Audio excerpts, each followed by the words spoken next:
अलबेला सजन भाग 24। मीरा आणि शालिनी शाळेच्या बाहेर उभ्या असलेल्या त्यांच्या गाडीजवळ आल्या. हे काय वहिनी, किती उशीर? दीप म्हणाला. सॉरी, पण मी तुम्हाला आत यायला सांगितलं होतं ना रे, शालिनी म्हणाली आणि दोघीही गाडीत बसल्या. शाळेत? नको रे बाबा, लहानपणीच कसा जात होतो ते माझं मलाच माहीत आहे. आता पुन्हा शाळा नको. दीपने गाडी स्टार्ट केली आणि ते तिथून मॉलकडे निघाले. भाई, शाळेत असताना जाण्यासाठी काकूला खूप त्रास द्यायचा. काकूचा मारसुद्धा खायचा. होणार रे भाई, रेणू म्हणाली आणि दीपने रेणूकडे रागात पाहिलं. मीरा आश्चर्याने दीपकडे बघत होती. रेणू, तू का माझे सिक्रेट ओपन करत आहेस? तो गाल फुगून म्हणाला. म्हणजे दीप, तुला खरंच शाळा आवडत नव्हती? मीरा आश्चर्याने म्हणाली. हो, दीपनं जर चोरत. का? मीरा हसली. अशा जाड्या जाड्या टीचर होत्या ना आमच्या वेळी, खूप अभ्यास पण द्यायच्या. दीप डोळे गोल फिरवत म्हणाला. करेक्ट, त्यावेळी मीरासारखी टीचर असली असती तर दीप नक्कीच शाळेत आवडीने गेला असता. हो ना दीप, शालिनी हसत म्हणाली. मग काय, असा गोड चेहरा रोज पाहण्यासाठी तर मी संडेलाही स्कूलमध्ये गेलो असतो. दीप मीराकडे बघून म्हणाला. एक नंबरचा फ्लर्टी माणूस आहे हा, शालिनी हसत होती. सगळ्यांसोबत फ्लर्ट नाही करत मी, फक्त सुंदर मुलींशी करतो, दीप म्हणाला आणि त्यावर पुन्हा सगळ्या हसल्या. तुम्हाला एक गंमत सांगायची राहूनच गेली, शालिनी म्हणाली. कसली गंमत? रेणू म्हणाली. अगं, आज मीराला जॉब आणि बॉयफ्रेंड अशा 2-2 गोष्टी मिळाल्यात. व्हॉट? दीप आणि रेणू गोंधळून. अरे हळू ना, शालिनी कानावर हात ठेवून. बॉयफ्रेंड कोण ग? रेणू गोंधळून होती. शौर्य ग, माझा शौर्य, शालिनी हसत म्हणाली. शौर्य? तुमचा मुलगा? दीप म्हणाला. हां, हे बघ, असं म्हणून शालिनीने शूट केलेला व्हिडिओ त्यांना दाखवला. रेणू आणि दीप तो व्हिडिओ बघून पोटभर हसत होते. मीराही हसत होती. वहिनी, तू हा जॉब करच, रेणू हसत म्हणाली. करावाच लागेल, नाहीतर बॉयफ्रेंड रुसेल, शालिनी बोलता बोलता म्हणाली आणि सगळे मॉलमध्ये पोचले. संग्राम, असं म्हणत लता संग्रामच्या केबिनमध्ये आली. ती थोडीशी रागात होती. काय झालं? संग्राम त्रासिक नजरेने तिला बघत म्हणाला. काय झालं? तुम्ही हे सगळं इतक्या लाईटली कसं घेऊ शकता? लता म्हणाली. जरा मला समजेल असं बोल.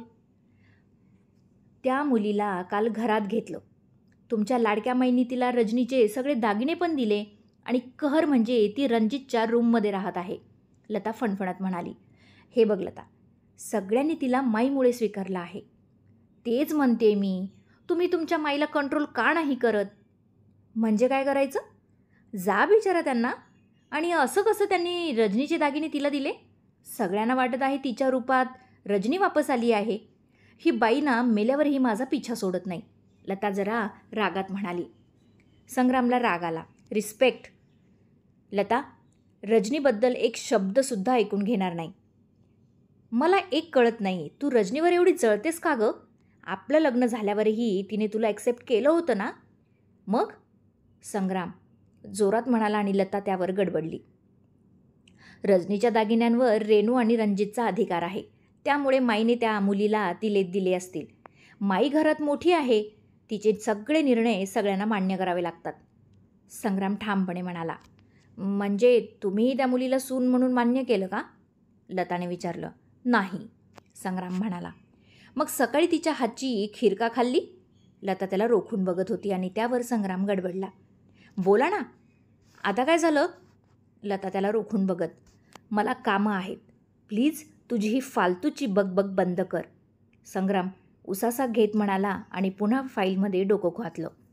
संग्राम, तुम्ही सगळ्यांनी तिला सून म्हणून स्वीकारलं असेल, पण मी नाही. मी तिला कधीच त्या घरात राहू देणार नाही, लता मनात म्हणाली आणि तंतनत केबिन बाहेर निघून गेली. ती केबिन बाहेर जाताच संग्रामने त्याच्या ड्रॉवरमधून एक फोटो बाहेर काढला आणि डोळ्यात पाणी आणून त्याकडे बघत होता. रणजित, डेव्हिड आणि अजय त्याच्या केबिनमध्ये बिझनेसविषयी बोलत बसले होते. तासाभराने एक मीटिंग होती, त्याविषयीच त्यांचं बोलणं सुरू होतं आणि रणजितच्या मोबाईलवर बँकेचे धडाधड मेसेज यायला सुरुवात झाली. त्याने मोबाईल बघितला आणि त्याच्या कपाळावर आठ्या पडल्या. काय झालं? त्याचा चेहरा बघून अजय म्हणाला. मॅडमची शॉपिंग बघ, असं म्हणून रणजितने मेसेज अजयला दाखवले. माय गॉड, ही तर, अजय गोंधळून म्हणाला. पूर्ण मॉल खरेदी करते. जन्मात कधी एवढी शॉपिंग केली नसेल तेवढी करून घेते. मी म्हणलं ना तुला, हिला फक्त माझ्या पैशात इंटरेस्ट आहे. आज कार्ड काय हातात पडलं, लुटायला सुरुवात केली. रणजित दात आवळत म्हणाला. खरंच रे, मला नव्हतं वाटलं ती इतकी शॉपिंग करेल. किती साधी सरळ दिसते ती. अजय पण विचारात पडला. अरे, अशाच मुली जास्त स्मार्ट असतात. रणजित फोन बंद करत म्हणाला. बॉस, तुम्हाला कसं माहीत? डेव्हिडने विचारलं. दिल्लीमध्ये शिकायला होतो ना, तिथे माझा एक मित्र होता, हॉस्टेलचा. रूम पार्टनर होतो आम्ही. त्याला अशाच एका साध्या सिंपल दिसणाऱ्या मुलीवर प्रेम झालं. मग काय, 2 महिने दोघेही छान हातात हात घालून फिरले, छान एन्जॉय केलं. तो तिला कशाचीच कमी पडू देत नव्हता. शॉपिंग, मोबाईल, तिचा सगळा खर्च तो करायचा. मग काय, एक दिवस त्याने तिला दुसऱ्या मुलासोबत पाहिलं. त्याने विचारपूस केली तर तो तिचा प्रियकर निघाला. पण त्याची आर्थिक परिस्थिती चांगली नव्हती, म्हणून खर्च भागवण्यासाठी तिने ह्याला प्रेमाच्या जाळ्यात अडकून ठेवलं होतं. बिचारा, सगळं कळल्यावर किती डिप्रेशनमध्ये गेला होता माहिती आहे. त्या वर्षी त्याचे पेपर पण बॅक राहिले होते. माय गॉड, त्या मुलीचं काय झालं मग? तिचं काय होणार? उलट यालाच नाव बदनाम करण्याची धमकी देऊन पुन्हा पैसे मागत होती. आम्ही सगळ्यांनी मिळून कसं तरी ते प्रकरण दाबलं. रणजित उसासा घेत म्हणाला. म्हणून तुला वाटतं की मीरा तशा प्रकारची मुलगी असेल, हो ना? अजय म्हणाला. सांगता येत नाही, असू शकते. रणजित खांदे उडवत म्हणाला. अरे, पण ती जर तुमची वाईफ आहे, तुमचं लग्न झालं आहे, त्यामुळे त्या तुम्हाला धोका देण्याचा प्रश्नच येत नाही ना, डेव्हिड म्हणाला. तसं जरी असलं तरी तसा धोका जरी नाही दिला तरी माझे पैसे तर उडवते ना. हे बघ. रणजित पुन्हा आलेल्या बँकेच्या मेसेजला बघून दातावळत म्हणाला. वहिनी, तू काहीच का घेत नाही आहेस? रेणू शॉपिंग करत मीराला म्हणाली. अगं, मला काही नको आहे ना, मी फक्त तुमच्यासोबत फिरते, मीरा म्हणाली. असं कसं? आपण शॉपिंगला आलो आहे ना. आणि मीरा, तू नुसतीच आमच्यासोबत अशी फिरत राहिलीस तर आम्हाला अजिबात चालणार नाही या, शालिनी म्हणाली. अगं, मला खरंच काही नको आहे आणि मी हे सगळं घेऊन तरी काय करू? मीरा समोर असणाऱ्या वेस्टर्न कपड्यांना बघून म्हणाली. काय करू म्हणजे? घालायचे. तू इतकी सुंदर आणि वेल मेंटेन आहेस ना की तुला हे कपडे खूप छान दिसतील. ट्राय करून तर बघ. पण मी कुठे जाणार असे कपडे घालून? उगाच कपाटात पडून राहतील. कशाला पैसे वेस्ट करायचे ना. नको मला, मीरा म्हणाली. माय डिअर वहिनी, तू रणजित देशमुखची बायको आहेस. थोडं तरी शहाणमध्ये वाग. किती तू कंजूसपणा, दीप म्हणाला. रणजित हे पैसे किती मेहनतीने कमवत असतील समजू शकते मी. त्यामुळे ते वेस्ट झालेले मला अजिबात आवडणार नाही. आणि मी साडीमध्येच ठीक आहे रे, मला आवडतात साड्या, मीरा गोड हसत म्हणाली. मान्य आहे, पण तरी तू आमच्यासोबत काहीतरी घे ना, शालिनी म्हणाली. साडी सोडू ना, रेणूने अगोदरच सांगितलं. तुम्ही ऐकणार नाही तर, मीरा दीर्घश्वास घेत म्हणाली. अजिबात नाही. आणि तुला स्कूल जॉईन करायचं आहे तेव्हा असं साडीमध्ये शाळेत जाणार का तू? शालिनी म्हणाली. त्याला काय होतंय? गावात शाळेत साडीमध्येच जात होते मी, मीरा म्हणाली. अगं, ते गावी, ही मुंबई आहे.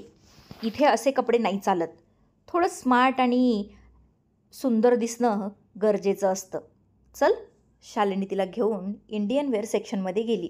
रेणू आणि शालिनीने तिच्यासाठी काही इंडियन वेअर ड्रेसेस घेतले. दीपच्या खूप आग्रहामुळे तिने काही वेस्टर्न वन पीस घेतले. बिलिंगची वेळ आली आणि मीराने तिचं कार्ड पर्समधून बाहेर काढलं. हे घ्या. मीरा शॉपिंग कीपरला कार्ड देत म्हणाली. हे कशाला? भाईचं कार्ड आहे ना, रेणू म्हणाली. पैसे माझे मी देईन, मीरा म्हणाली. अगं पण, शालिनी, प्लीज वहिनी, प्लीज शालू, मीरा म्हणाली. तुझं ना काहीच होऊ शकत नाही, शालिनी नाकमुरडत म्हणाली.